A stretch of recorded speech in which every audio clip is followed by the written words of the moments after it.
Lady Talk Wednesday. How is everybody out there doing today in this freezing cold 9, probably 4 degrees weather by now? I think it was like 9 earlier, 13 a little bit for like an hour, and it's probably back down to 6. But how's everybody doing? Today I'm excited. I have an amazing guest in the building with me today, y'all. And I am so honored to have him in the building with me today, Mr. Zellie Thompson.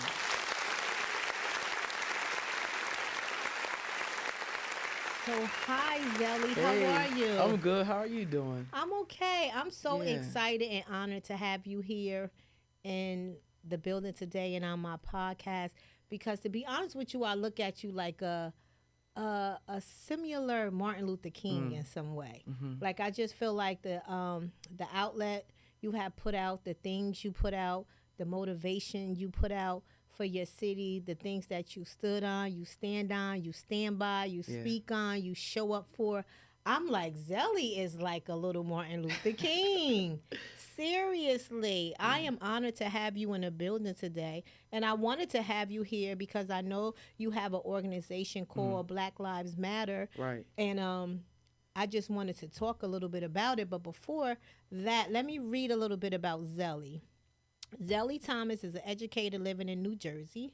Zellie has served in diverse K through 8 setting as an English slash math teacher and curriculum developer. Most recently, Zellie has been organizing against anti-black state violence with Black Lives Matter Patterson. He is also a co-founder of the Black Liberation Collective, a collective consistent of black students who are dedicating to transforming institutions of higher education through unity. Building direct action in political education that has initiated the student blackout movement across campuses in the United States and Canada. Give it up for Zellie Thomas. Thank you. Wow. Yeah. Zellie, you are amazing. Busy. Yeah, busy. That's what it is. Busy. Yes, and today was a busy day for you. Yeah. Super. Yeah, so Zellie Thomas is an educator living in New Jersey. Let's talk about you being an educator. Yeah. So when you say you're an educator, what do you teach? I mean, I know it says it here, but let's talk about it a little more because it says you served in a diverse kindergarten through 8. Is that 8 settings as an English and a math teacher? It means that I've taught like kindergarten, taught 3rd grade, 4th grade, 5th grade, 6th grade. I've taught all different ages, whether it's inside the school building or outside the school building. Education is really important to me. And I was looking through your page and I had seen some young children on your page. Yeah. Is that like a Black Lives camp for like young children? Yeah. So Black Lives Matter Patterson, we've had a couple different camps throughout the year, summer camps, that was really focusing on targeting, our black and brown youth. Last summer was really targeting our black youth, our black boys specifically, because nationwide, black boys have the lowest literacy rate in the country. And they've had the lowest literacy rate for like decades now. And it's something that we've known for decades, and the education system is just getting worse and worse. So instead of saying like, hey, the school district is failing us, let's wait for them to fix it. Let's not wait for no one to fix it. We'll fix it ourselves. Like, we'll teach our kids how to read. And that's amazing. So you saying it's just for young men? It's not like including women? Right, because we know that it's like the black boys who are like literally struggling with reading or even like wanting to read. So we tried to make it more engaging. So we made it a STEM/literacy. So the boys would read a book about cars, and then during the half part, they're building model cars, or they're painting cars, or they're building like robot cars. So whatever book they was reading, or whether it's about robots, then later on in the afternoon, they're building a robot. So it really got them engaged with the subject matter that they was reading with. So is this something that you do like every summer? This last summer was the first summer that we kind of experimented Okay. specifically with black boys. The previous summer, it was open to like everybody. Okay. And it was more so like a STEM camp. And it's so funny you say that because like I said, going through your page and looking through some things that I see that you have your hands in. Yeah. I'm from Patterson and I've never even heard about the program. Yeah. So how do you kind of get the information out? Is it like a bulletin board? Do you kind of promote it by social media? Do you give out pamphlets inside of schools? Like, Mm-hmm. how can parents connect to you to hear about this program? Yeah, it's really hard because Mm-hmm. the community is not much of a community. And when I say that, I mean we're so disconnected from one another. We don't know what's happening. A lot of times we do rely on social media, and you may learn about the summer camp once it's over. You know, Yeah. it's like, oh, I would have did that if I had known about it. But we're not connected in any types of way, so it's really hard to get your things out there. But we do try to work with um, different schools in the city, get Mm-hmm. them flyers, and try to get the kids involved in the things like that. And see, that's the thing that I feel like Patterson, not breaking it down, but I feel like when there is positive, organizations like that that's needed in our city Hmm. that, that we don't hear about, it Yeah. just kind of breaks me. But it's like it's so great to hear that we do have something like that in the city of Hmm. Patterson, because it is needed for our young men, like you said. And it's just, like you said, it's so hard to kind of find out or hear about that kind of information when it's so needed It's so in hard. our town. And I Yeah. feel like you do so much work in the town. Like, even with you talking about this young kid or young children, is there an age range for like the guys? So for the reading camp that we had, it was more so for like first grade to fourth grade, Okay. because that's the age where they stop doing like the phonics programs, Mm-hmm. right? So after fourth grade and fifth grade, they stop teaching you how to read. They expect you to already know how to read. All right. So if you don't know how to sound out your words, you're going to be struggling Yeah. for the rest of the time that you're in school, because they're no longer trying to teach you how to sound things out. You're up to your own. And the thing is, too, because there's not really no programs or after school programs that Hmm. a lot of parents can look forward to, we need things like that. Like, I was talking to somebody, too, about just certain programs or after school programs, why, a lot of, why our town doesn't have a lot of them. And I'm hearing, oh, you got to hire a certain amount of people, and oh, you need to make sure that you have insurance on the place. Because I'm like, back when we grew up, we had camps like inside the schools, inside the Right. Yeah. cafeterias. Yeah. I mean, they made use to the gyms, all types of things. So to know that we've now even have charter schools Hmm. placed in our city now, it's like, why isn't it room for things like this that you're talking about now? Where is this stationed at? So we have one of our own spots that we're going to be opening up soon, Okay. within the next couple months. And it has like a recording studio in there, a small space for a library, and a small game room as Mm-hmm. well. Because the other program that we tried to start was a free recording studio. Mm-hmm. So young kids from the town, even out of town, who wanted free music sessions, all they had to do was like book a calendar, fill out a slot, and they'll just show up and be able to record their music for free with an engineer who would like mix it and master it for them. Okay. So now your headquarters, is that out on Broadway in Patterson across the street to the library? So that particular spot is our harm reduction center, Okay. and that is dealing with the substance use epidemic going on in the city of Patterson. And the other location is going to be more of a hub, almost like a community center. Okay. And also I seen how you have done like a lot of food Yeah, drives, coat drives. I remember reading about a time when you had a refrigerator yeah, set up somewhere. yeah, What was that about? Do you still have that, or yeah. how does that? So we started a refrigerator because we know that certain areas are really experiencing food insecurity, Okay. right? Which is like people don't have the resources to always buy fresh groceries. Uh-huh. And we wanted to do our part to try to alleviate that by providing free food. Because Okay. in our minds and in our hearts, we believe that everyone should have access to food. Like all human beings need food. That is like a given. Mm-hmm.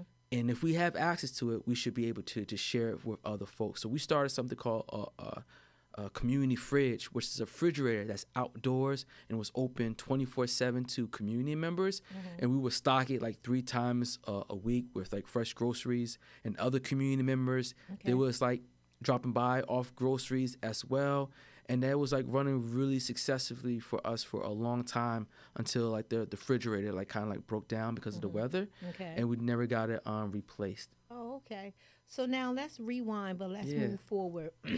Let's talk about the Black Lives Matters. Mm. What made you get into this whole Yeah. movement the way you did and actually started in your city? Because I remember when Jameek Lowry was in a situation, and I remember how Yeah. you started a march and you fought for it, and you even got arrested for it. Yeah. So let's talk about that. Like, what made you? Was that the first year when you started this? Okay, Nah, no. So yeah. so I'm just You're just way ahead. okay. Yeah. So I'm way ahead because also too I remember coming out when you also had the city of Patterson painted.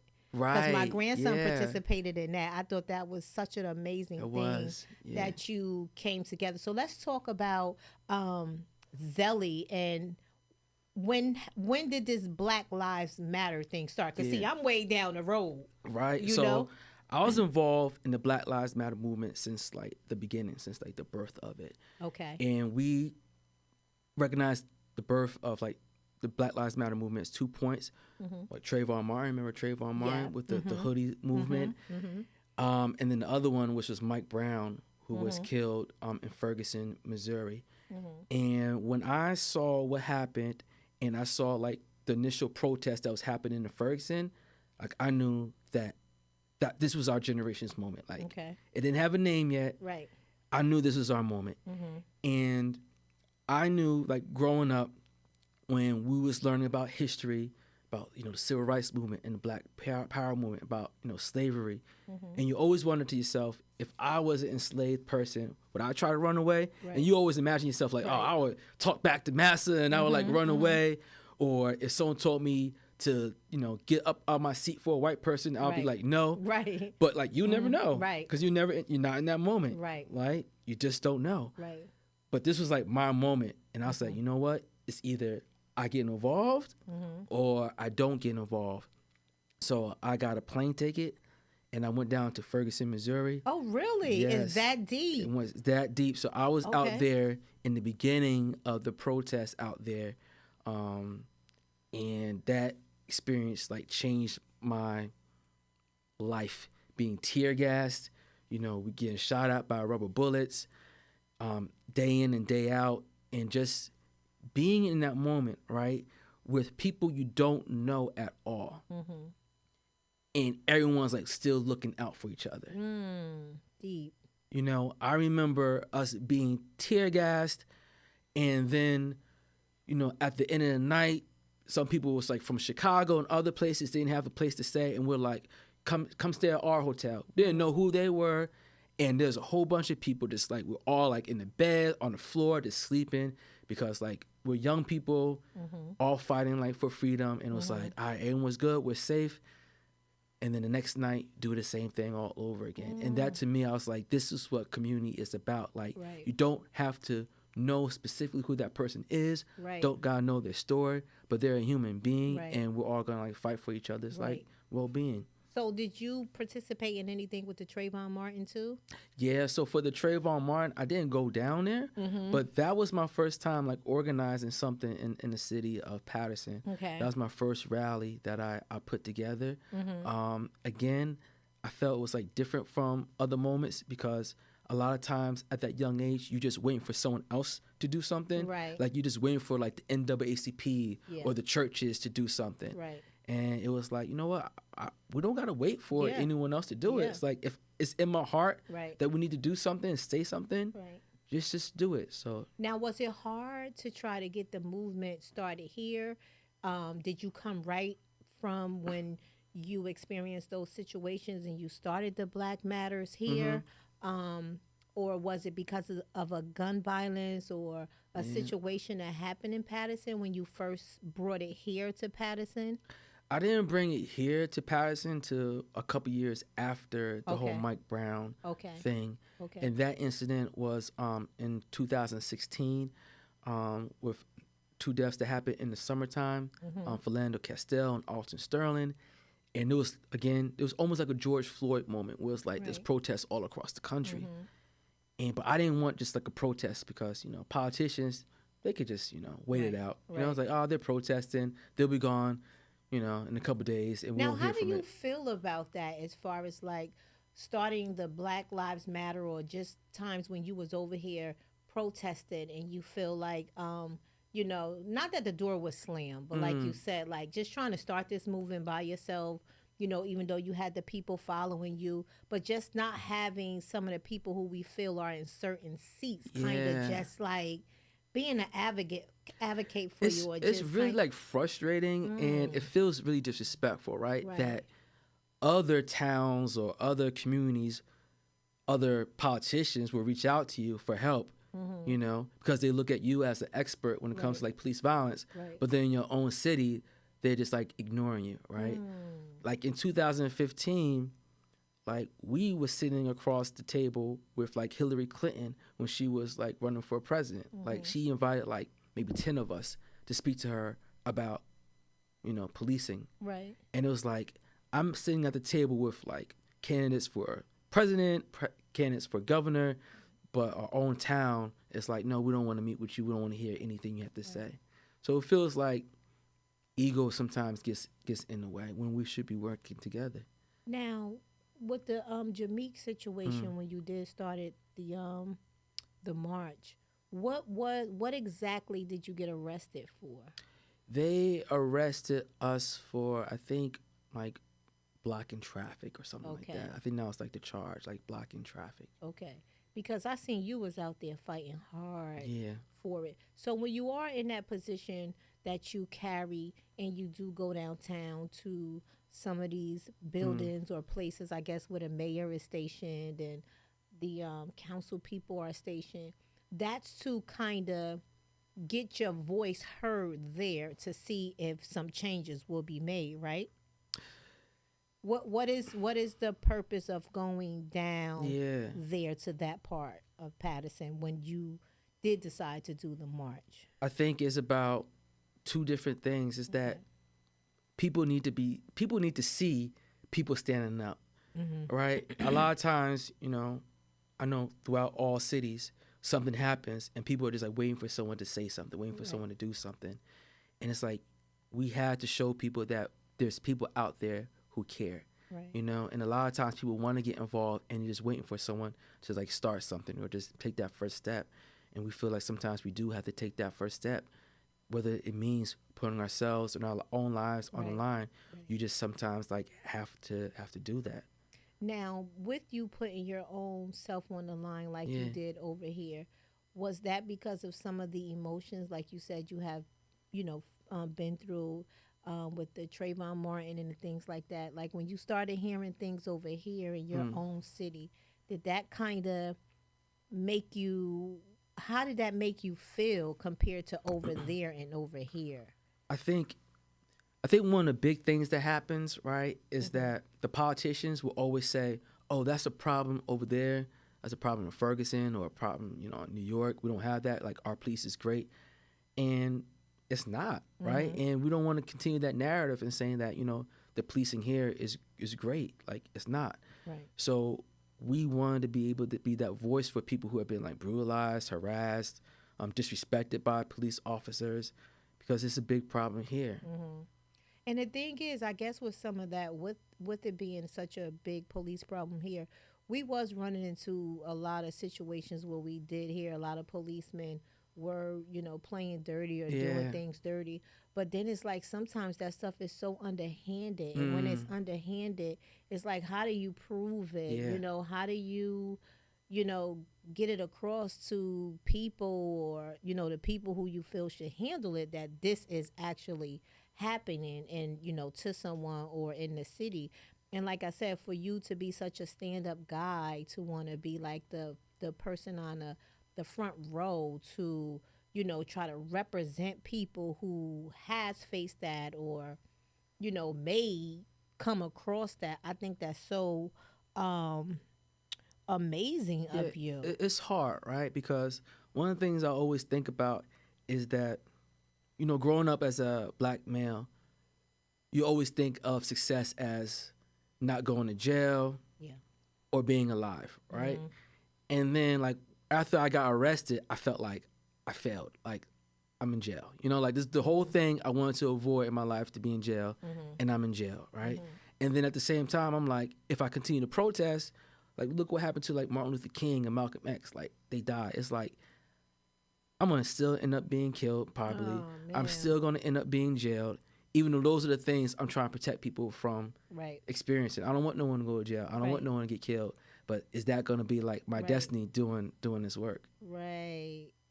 That's deep because that is deep. Like not knowing and then Mm-hmm. to think like that for what you standing up for because it's not a lot of people that's standing up in that Yeah. position that you tried to take over and Mm-hmm. or you try to bring awareness here in our city that you want to stand up for those things. But that is sad to feel that trying to stand up will those things actually happen to you, Mm-hmm. especially when you don't feel like you have people backing Yeah. you up. Yeah. People who you feel like can help make a change or do something different Mm-hmm. and they're not backing you up. So I commend you, Zellie, again for, just taking those stands. And listen, anybody who's watching on YouTube or Facebook, if you want to call in and ask Zellie Yeah. any questions, I'm sure he's open to ask the question. Steve, what is the number here again? Okay. The number is going to be in the chat, guys. So if you guys, anybody want to call in and just say thank you to Zelly or, ask any questions Yeah. Ask any um, questions. I've to him. seen a uh, lot. Yeah, he's seen a lot here. Just period in the city of Patterson. Mm-hmm. So what else can we look forward of you doing or what you actually have going on? Tell us a little more about you, Zell, because like I said, Yeah. Right. I see you, but with social media, sometimes you can't Mm. always get so tapped in to what's going on. Because I also just seen that you won an award the Yeah. other day. Yeah. Was that like an anti-homeless bill event or something?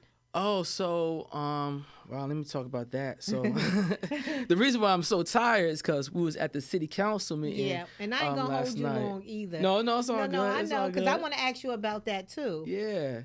So we was at the city council meeting last night because the city tried to pass what we call like the anti-homeless like ordinance, and what essentially would have done was fine someone up to $2,000 or give them 90 days in jail if they're sleeping outside, right? And it's like if the person could afford $2,000 in fines, they would afford Right, a rent, place. right, a place to Right. stay. So all you're doing is making it more hardship for someone who's already experiencing like a hard time.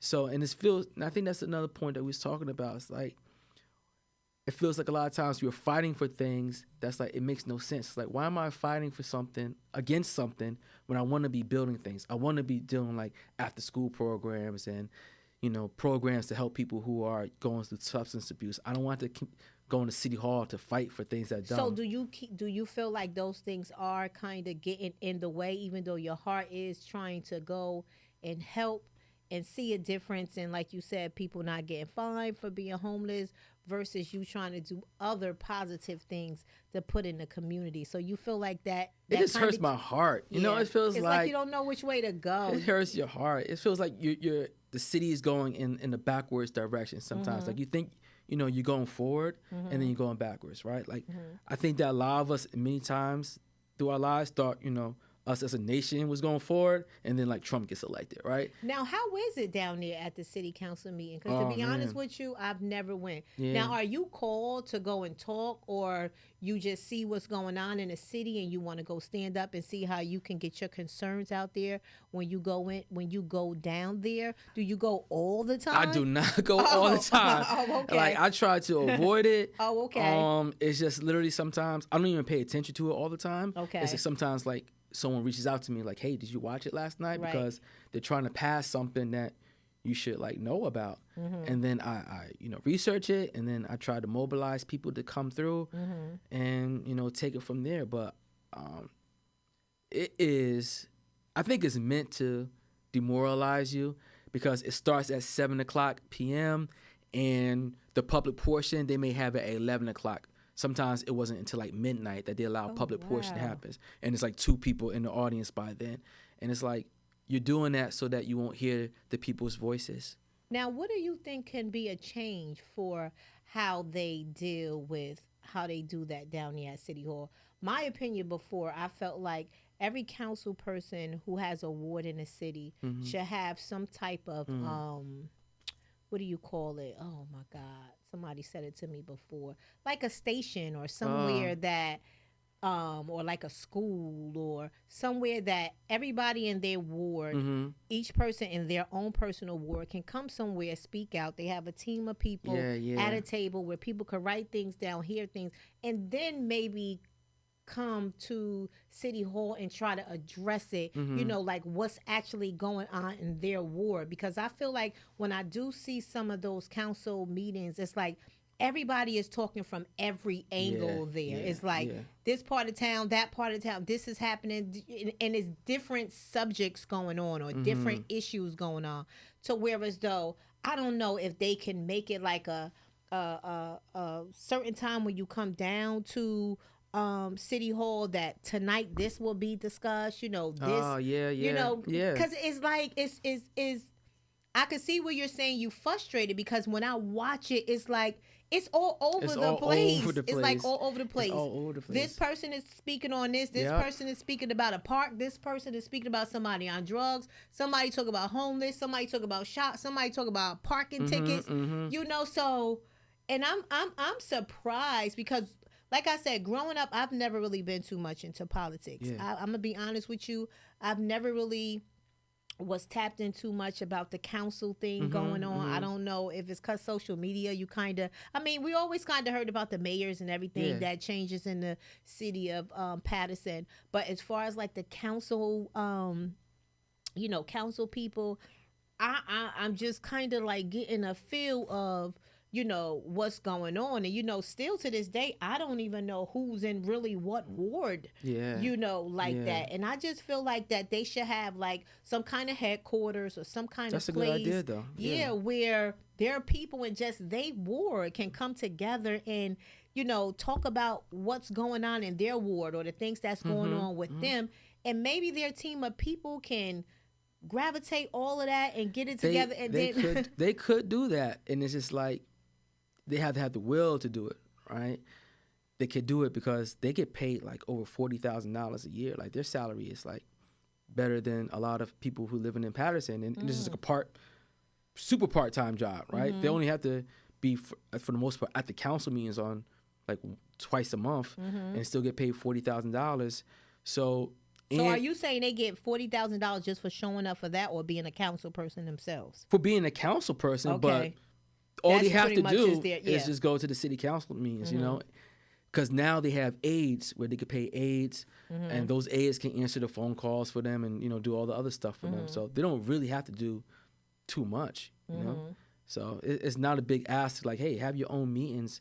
And I'm going to be honest with you, for you to have been doing some of the things that you have been doing in the city of Patterson, I'm surprised you're not honored as much, especially down there. Like I feel like just some of the things that with you not even having those type of titles or those positions, just some of the things that you would think some of those people will be doing, here it is, you're actually doing it and putting these things together. So I'm just really surprised that I'm not. right? No. I don't think anyone should be because, like, you know, like I went to the city council meeting last night and brought a whole bunch of people, and you know, they had to vote against, you know, the ordinance, and the ordinance failed. A lot of them had to change the position. So a lot of times, you know, maybe some of the council people may not look at me as favorably because, like, I make them, you know, not I make them, but we make them, you know, look foolish for a lot of things that they do, you know? Okay, so You know, so you it's know not what? like I'm a hero to them. It's like I'm in the way, You're you in the know? I'm that way. meddling, you know, child. Right. But you know what? But I never looked at it like that. But I mean, I would be thinking because you are someone who's here trying to start movements and doing some of the things that you do. Like, I mean, you're really a team player, Yeah, and yeah, I am. I mean, that's how I would look at it. And also too, where sometimes they can come to you and talk to you about certain outlets and things that's going on to kind of get going in Yeah, the city of Patterson. yeah, So, oh wow, that's all right. I see where you coming from with that, but I thought it would have been a bigger deal. But when I was looking on your page, I had yeah, seen you receive the award. What yeah. was that award So I had for? just recently received, I think the Spirit of MLK Award from Okay. St. Joseph's Hospital. Mm-hmm. That was a really, humbling, achievement that I was able to, get. I really did appreciate it, because St. Joseph, we do work with St. Joseph's Hospital too. Okay. One of the things that we did was to stop the bleed with them. You familiar with that? No. So Stop the Bleed is like a program that teaches regular people how to stop the bleeding if someone gets shot or stabbed or in a say a car accident and they're like bleeding from like their leg. Like, how do you stop that? Because it takes sometimes on average for 13 minutes for an ambulance to get there, but it takes like 8 minutes for someone to bleed out, you know? So if you want to save that person's life, you have to like stop the bleeding, you know? Wow. Yeah. And that is, Zoe, I can't take you. That is great informative information, and see how some of us don't even hear about that. So Yeah. how do people get involved with that or even hear about it? Or Yeah, I would say like, follow us on our social media because we try to have these trainings on like at least a monthly or quarterly basis, partnering with St. Joe's, just to teach people these basic skills, because we really believe that, we have to keep each other safe. And to follow you on social media, Yeah, is the it a social black media is it a Black Lives Matters is page? BLM_Patterson. Okay, and that's on Facebook. That's on Facebook and Instagram. Nice, y'all hear that? Yeah, check Because us out. Follow us out. Yeah. Zellie is giving me some information too that I'm unaware about, and I'm on social media and I follow him. But some of these things I don't see, and I'm sure a lot of other people, Yeah, that's the don't tough see part. too. Yeah. That's the thing too with social media. I feel like it's good, but it is a hit or miss, and I Yeah. feel like you got to work it so much just to Gotcha. try to even get people involved, even try to put things out there. Yeah. It's not as easy as It's not. people think. No. But that's what I want to talk to you Oh, about yeah. too. About it's not as easy as you think. Because when I Let's was go. kind Let's- of when I was kind of venting about Yeah. my feelings about supporting and business and things like that, Yeah. you was like, oh, you shouldn't. And here's the thing, that what I was trying to say, like, I feel like, when you first start a business, and I feel like for me, I'm not going to say for everybody. I think because for me, when I first started a business, I just wasn't tapped into, all the things that I needed to know Yeah. about business. I wasn't tapped into like some of the things I had expectations for. I wasn't aware that I couldn't expect it. Yeah.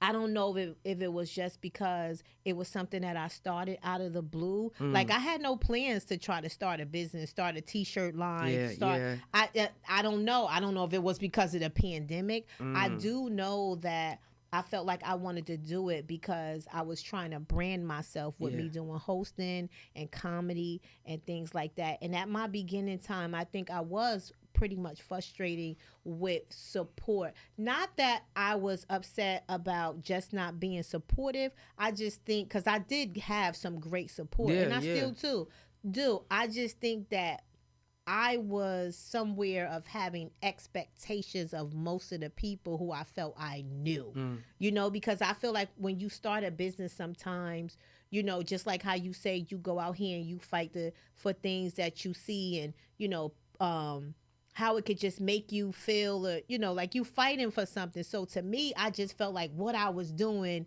because Black Lives Matter, Yeah. and, that people would be excited Yeah. about the movement or the Mhm. drive or the brand or the thing that I was doing, not to just have somebody like feel like, oh, I'm this big person, but just as I'm your person, I'm Mhm. your people, Yeah, your yeah. people are doing something. And because I feel like we come from that place, like we talked about slavery and Yeah. things like that, and to see one of your own just trying to do something and build, just do something. I thought that people who I had this expectation would have kind of just been motivated to Yeah. see it, but you Yeah. was chopping me down No, I'm like sorry. you I'm can't. No, sorry. but I Yeah. no, I get it because I feel like I said, I just think for me at that time, Yeah. I was early in my Mm, experience. mm. Now I'm over that wave, but Yeah, I yeah. just think at the beginning time, because like I said, Yeah, it's when you, frustrating. yeah, Yeah, it's yeah. frustrating. You're not thinking.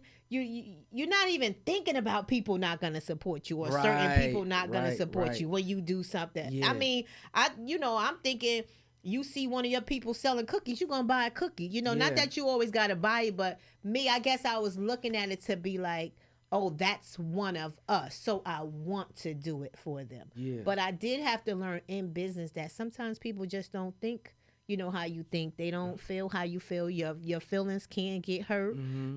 It's not good to kind of have expectations so much about support, Yeah.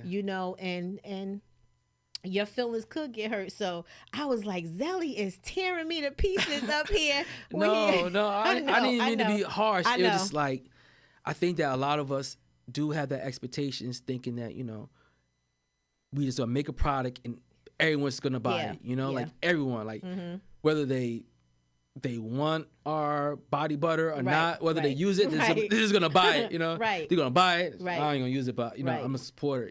right, And some people may buy it that first right. time, right? Mm-hmm. But they're not gonna buy it all the time if they don't like use it, Right. right? And you shouldn't get upset because that Right. person isn't always Right. buying it, and Right. you have to look out for other audiences to be Right. able to Right. purchase your stuff Right. or support your stuff.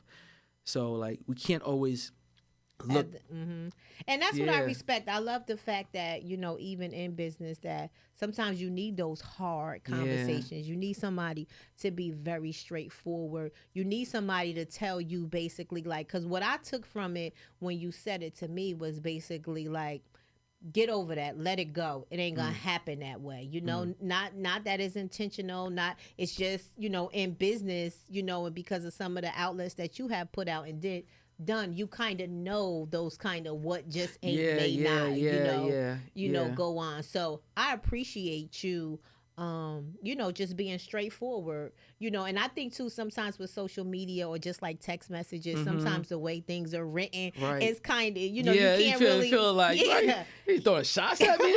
Yeah, it's like, oh God, I'm like, Zellie, he's so Yeah. hard on me, and I like him Yeah. as a guy, and he's like coming so mean to No, me. yeah. But no, but I appreciate it because when I look at the things that you doing and the outlets that you put out, I'm like, he's a prime example to show me, even though he ain't selling something, but it's just like he know how it is to kind of deal with people, up Yeah. under certain situations or how things may flow. Because and not like go. in the past too, like I had like a t-shirt business and things like that. Like my audience was not like Patterson at all. It was like strictly like internet, Right. and that's what a lot of like people are doing right now. It's like it's based off ads, Right. based off Right. social media, and it's Yeah. like that's it. Yeah. Let it run itself, and people see it from all over the country are buying it, so you don't have to worry about if my cousin is going to buy it or not. Right. Some random person in Right. California is going to see an ad and buy it. And I think that's what we have to like look towards and understand. Like, the world is bigger. Yeah. You know. And also, some of us, like I said, like me, I had no thought of what I was doing. Right. You know, like I just jumped out there, did it. You know, and that was just it. Ain't none of that stuff played in my mind at the time. So now that I am tapped in, and I'm actually going to have somebody too that's going to come on the podcast that we are going to kind of talk about, like, you know, the ups and the downs of the business, and you know, like leaving your full-time job to be an entrepreneur, and you know, like what's the ups and downs for that, because it's kind of tough. But I do want to say that I love your black and yellow t-shirts. Thank you. I should have brought one. I really should have brought one. I love the color. And I just want to say thank you, Zellie, for coming here on Shady Talk Wednesday podcast and just, you know, giving us some informative information, letting us know who Zellie Thomas is. Thank you for having me. I hope people who's watching this, you know, follow your page, the Black Lives Matters page, so they could kind of keep up with what's going on, the things that you have going on out there, you know, in the city. But I will say to you that never give up on your fight as far as, you know, what you believe in. No, I don't want you going out there to get hurt. Right. No, I don't want you to go out there and get arrested.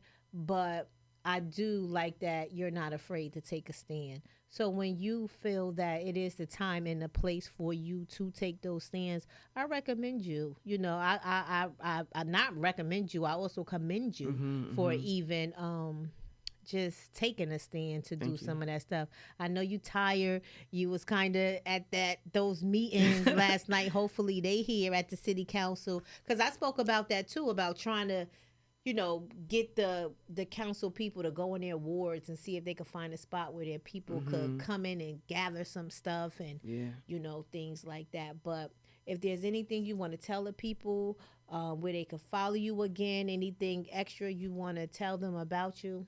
Yeah, I think, you know, thanks again for, you know, tapping into this podcast. You know, share it, like it, comment. Follow me on Instagram at BLM Patterson. And I would say that, you know, when you think about activism, it doesn't mean you have to be on a bullhorn. It doesn't mean that you have to speak at the city council meeting. There's plenty of ways for you to support. If you know how to tutor a kid, come out to our and support and tutor a kid. If it's you know how to make a peanut butter and jelly sandwich, like make a peanut butter and jelly sandwich, and we'll hand it out to those who need it. So there's different ways for you to be involved, and we want you involved. So. All right. And also, too, I know somebody, I don't know the age range of things that you do, but I know somebody that teaches a senior technology class. So if you ever want to tap into, you know, her, I know she's open because she also want to spread herself out, you know, at different places and, you know, going around teaching that, even if it's not for the seniors, for you know, young kids who need to learn the technology, because now with the school, it's like the kids are learning through some, you know, the technology way. So also too, she's also open for, you know, different ages. So if she can bring anything, that'd be great, you know, for your anything towards your outlets or the things that you're doing, you know, you can reach out to her. But thank you once again, Zellie Thomas, for coming on Shady Talk Wednesday podcast. My platform is always open for you. Thank you. So if there's any changes, anything that you say, hey, Tawana, I want to come up there and talk about this, or if you want me to bring something up here or talk about something or share something that you have going on, because I know you're a busy guy, you're more than welcome to send me whatever you want to send me, and I'll definitely promote it for you. Thank you so much. So thank you again, Zellie. Give it up for Zellie Thomas, Patterson, New Jersey, Black Lives Matters movement. He's such a great guy.